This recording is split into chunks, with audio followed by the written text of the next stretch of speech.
Hello everybody. This is the video we're going to go through the PAP Geometry Pretest they all took earlier this week. We're just going to go through each question, make sure you understand what's going on. Alright, this first one is pretty easy. Most of you got it right, unless you just made a silly mistake, but it's just rise over run. I'm not going to plug it into the slope formula. I'm going to do that on number 2.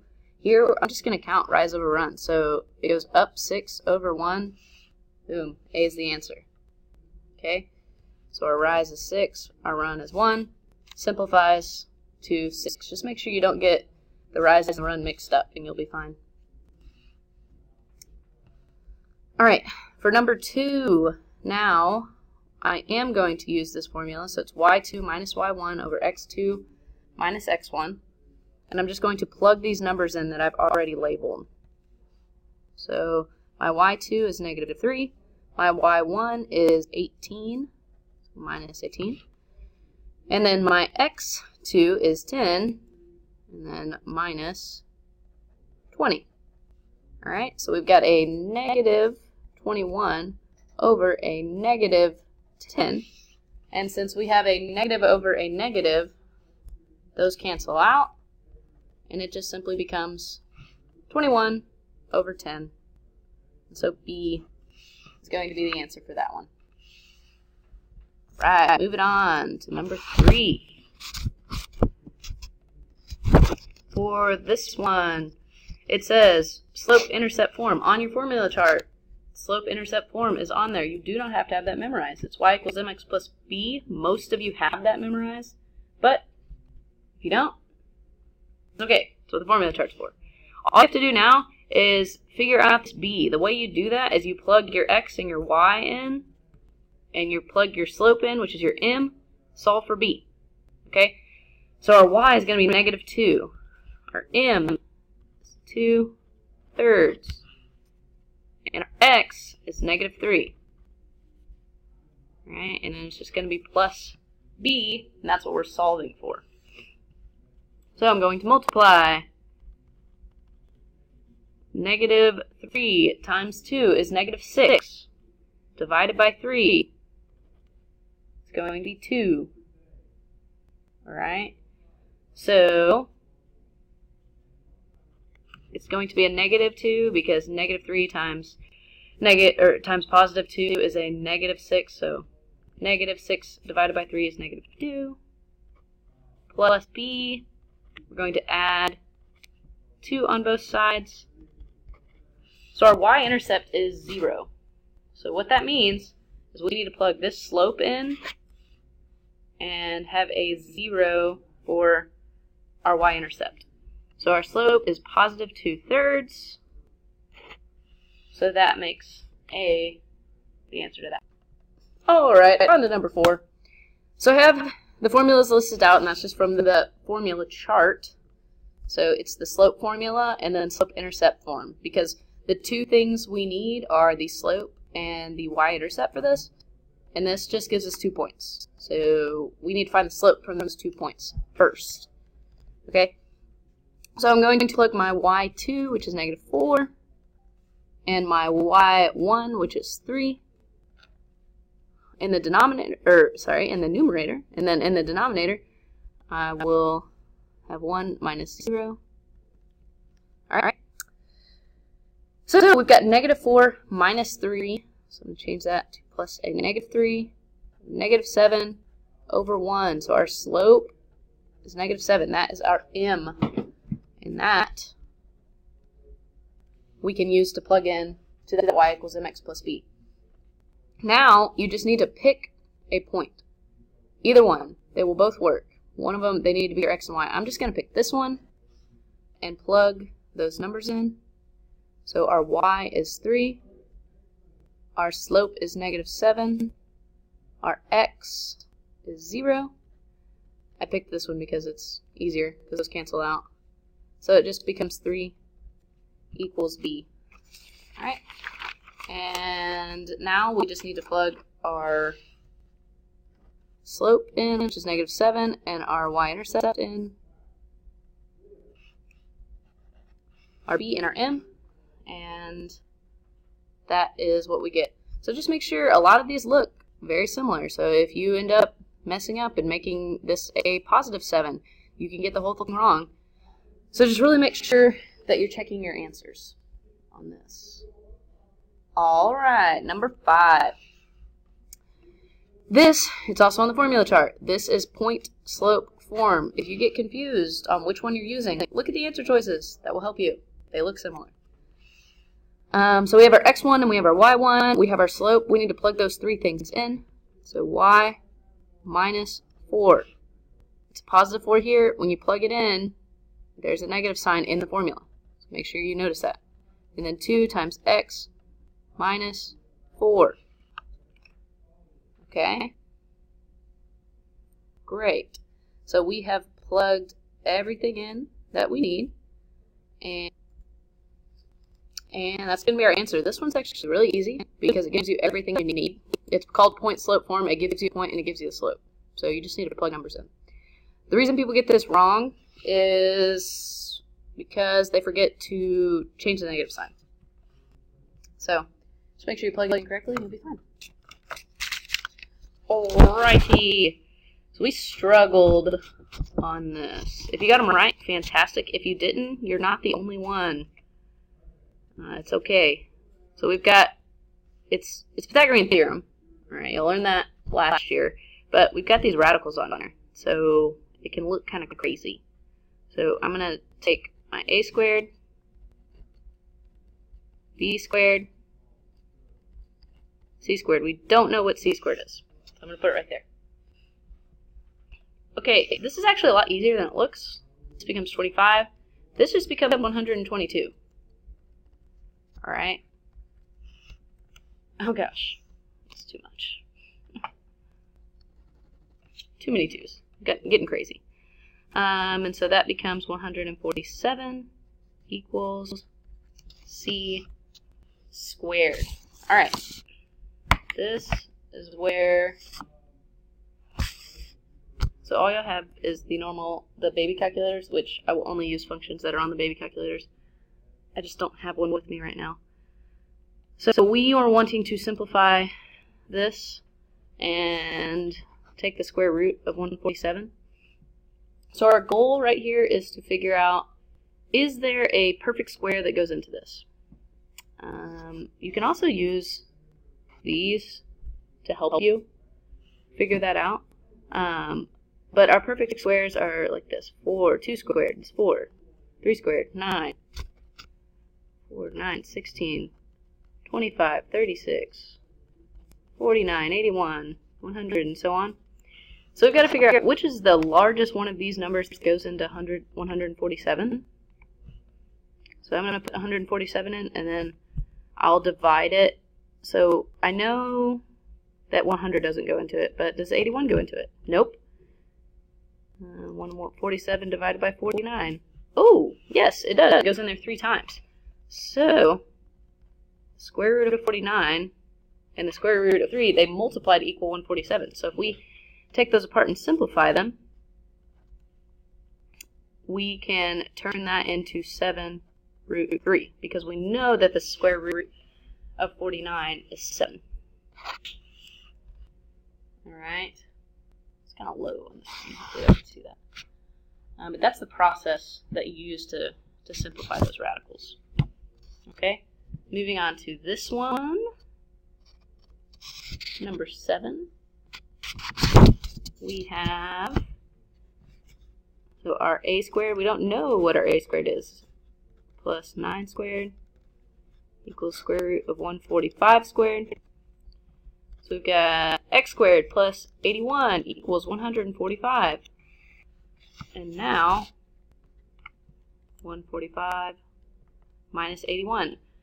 Typically when people get these wrong is because they end up adding these instead of subtracting. So we want to subtract 81 on both sides. And they're just, people are going fast and they don't think about what they're doing. So then we end up with x squared equals 64. Take the square root of both sides and you get 8. Alright. Sorry, I know I cover things up because I'm left-handed. But if you need to rewind and see what I did there, feel free. But yeah, just make sure, so this one actually works out really well because it simplifies and you don't have to simplify the radical. It's just a perfect square. Alright, moving on. Alright, moving on to number 8. This was a bit of a struggle, but people either kind of got it or they had no idea what was going on from what I saw in the pretest. What I'm going to do is split these up. So I'm going to split this into square root of 24, and then split this into x cubed. We're going to work on them separately and then put them together at the end. So I'm going to look at the x root 3 first. I'm going to move it over here. This x root 3 is the same as x squared times x. Because if you multiply those, you get x cubed. And I keep saying x root 3. That's the square root of x cubed is what I meant to say. So when you pull one of those x's out, you end up with an even number here. So that's what you want to do. Anytime you have an odd number, so even if it was like x to, x to the 5th power, you'd want to pull one of those x's out and leave this one as an even number. Because when it's an even number, you can take the square root of it. You just cut that number in half. Okay? So you cut 2 in half and you get x on the outside. So this one gets moved out here. This one stays in. Okay? And it becomes x root x. Because you take the square root of x squared, this one can't go anywhere. So we're just going to leave this over here and focus on 24. Alright, do we remember our perfect squares from earlier? If you don't, go back and look at them. But it's just 2 squared, 3 squared, 4 squared, all of that. So 4, 9, 16, 25. We've got to figure out a perfect square that goes into this. You want the largest one, so does 16 go into 24? No. Does 9 go into 24? No, it doesn't. 4 is the only one that goes into 24. So 4 and 6 multiply together to equal 24. I always put the perfect square first, and that way, when we simplify it, you just bring it down out of the square root. So that simplifies to 2 root 6. Okay, now this is where we put them together. We have a 2 on the outside of the square root, and we have an x on the outside of the square root. So if I look at my answer choices, that's the only one it can be, because we've got a 2 and an x outside the square root, we've got a 6 and an x inside the square root. And so that's how you figure those out. For me, it's a lot easier to split them apart and do them separately, and then at the end, put them back together, and that way I don't get them mixed up. But you can do it however you wish. Alright, adding and subtracting radicals. For this one, we first need to simplify this. In your brain, you always want to think, can I simplify something? Does a perfect square go into any of these numbers? No. So 4 can't go into 3. So you can't divide 3 by 4 and get a whole number. But 12, it can be simplified. So negative 12 can simplify because 4 goes in 3 times. So you can end up with negative 2 root 3. Okay, just 4 times 3 equals 12. That's where that comes from. 4 is a perfect square, so it can simplify. And so now instead of negative square root of 12, we have negative 2 root 3. So I'm going to rewrite it down here. Negative 2 root 3 plus 2 root 3 minus root 3. Okay, you can only add or subtract radicals if they have the same thing under the hat. All right, this is the same as if you had like negative 2x plus 2x minus x. It's the exact same thing. Because they have the same thing under there, you would just treat them like it's a variable. Okay. What's really nice about this is the negative 2x and the negative 2 root 3 and the positive 2 root 3 cancel out. So that is all we have left. So we end up getting negative root 3.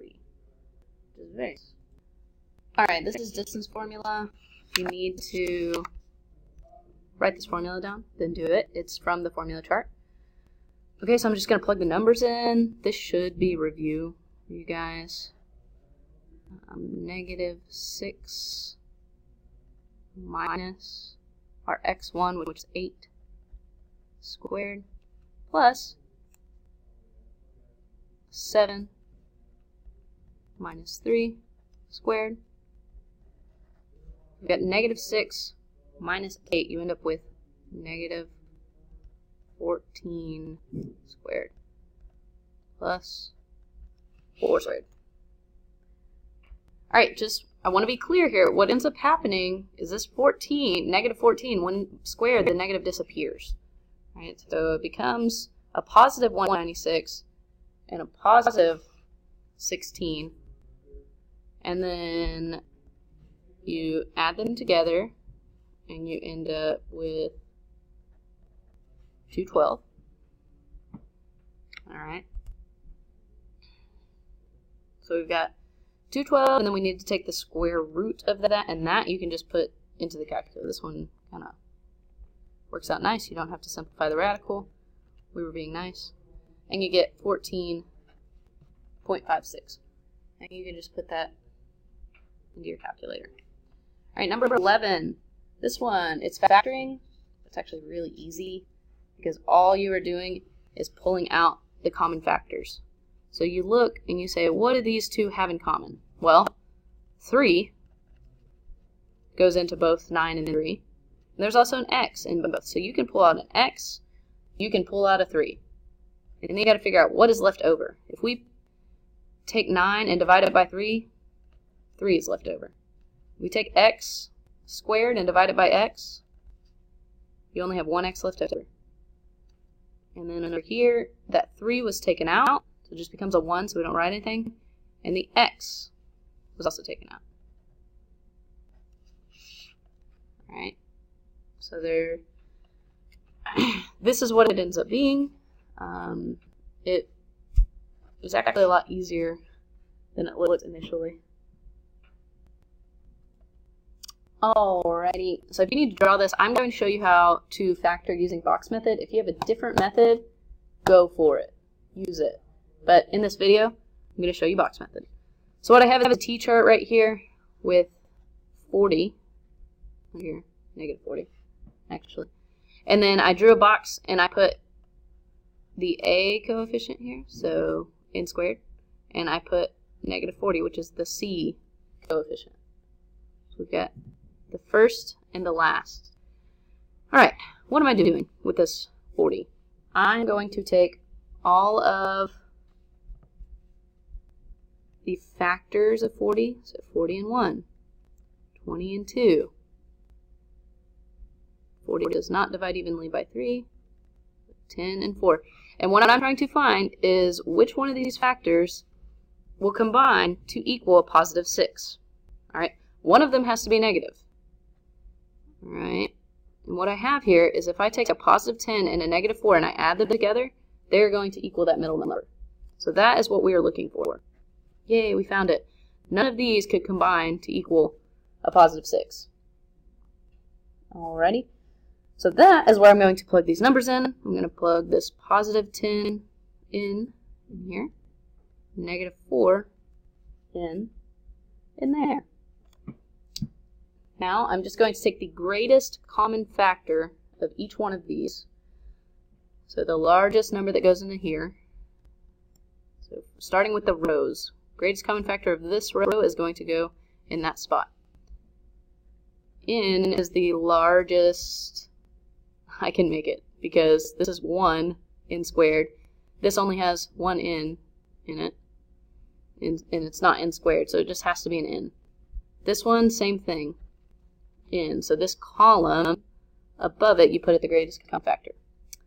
This one, on the other hand, is going to be a 10. 10 is the greatest common factor because 10 can go into 10, and it can also go into negative 40. Alright, it's only going to end up being a negative number if both of them are negative. Okay, so for example, this one, negative 4 is the greatest common factor that goes into negative 4 and 40. Alright, and now we've factored it. So n minus 4, n plus 10. Okay, so A is going to be the answer to that one. Next, number 13. Alright, same thing going on here. We've got our box method. We have the first coefficient and number. We have the last number right there. Now we're looking at what goes into these boxes. There is a change for the t-chart. You do not put just a -9. What you're actually doing is putting -9 times whatever the coefficient of the first variable is, times 2. So we want it to be -18. Alright. The reason we did not have that before was because 40 times 1 is just 40. So that's why it wasn't different before. Alright, we're looking for two numbers that multiply to equal -18 and they add to equal -7. Alright, 18 and 1, 9 and 2. Oh my goodness, look at that. So -9m and 2m. Got it going on. Awesome. Alright, for this one, the greatest common factor that goes into these m's. It's actually just m, because 9 and 2, the greatest common factor is 1. Ooh, but we got something a little different here. 2m is the greatest common factor that goes in that, so that's a little different from the one before. For this one, -9 is the greatest common factor. They're both negative, and 9 will go into both.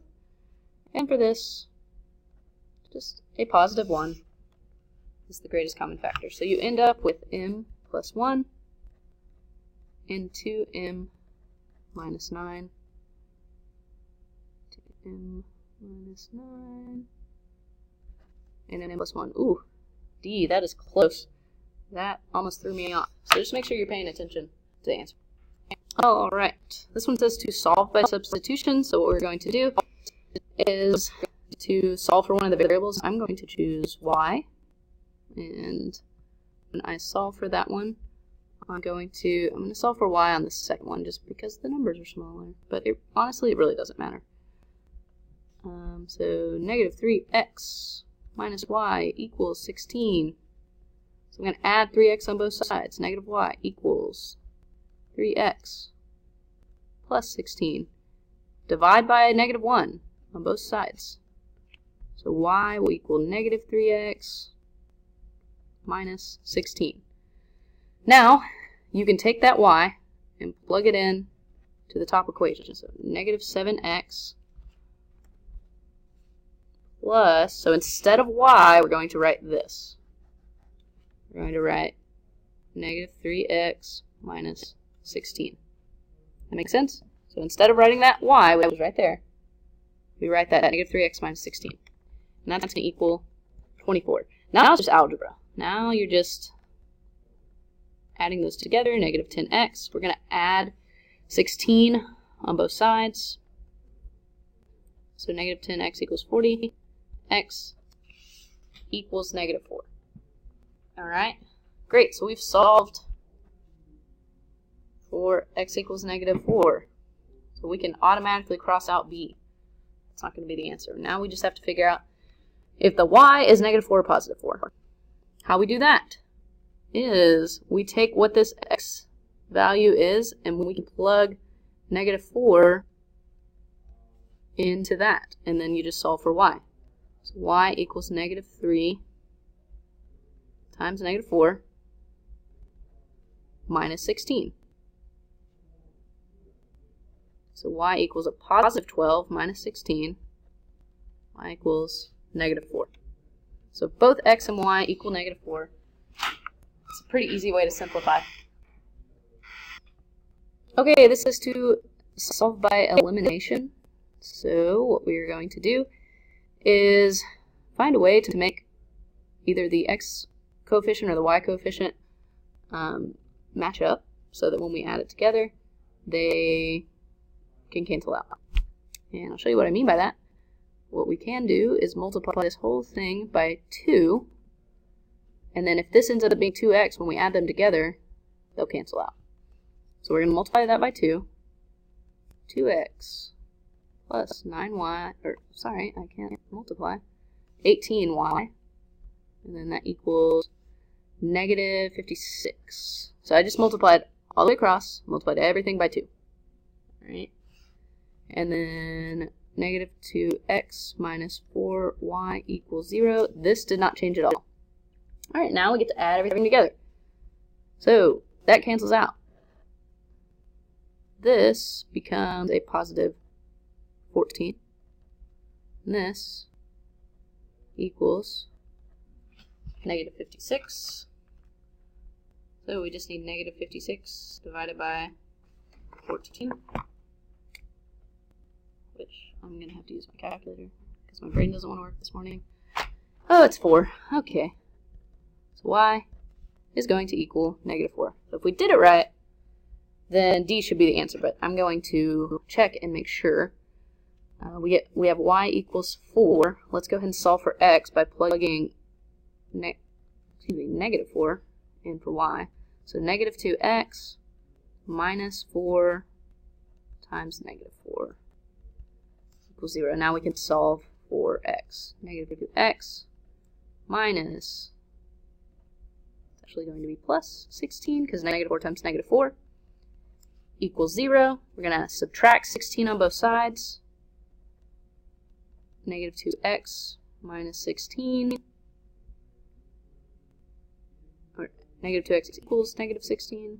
Divide by negative 2. Divide by negative 2. Yay, we did it right. D is our answer.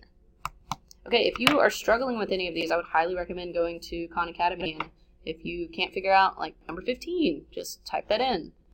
Systems of equations by elimination, or systems by substitution, or, Pythagorean theorem, factoring, anything you're struggling with, Khan Academy is a good resource for that.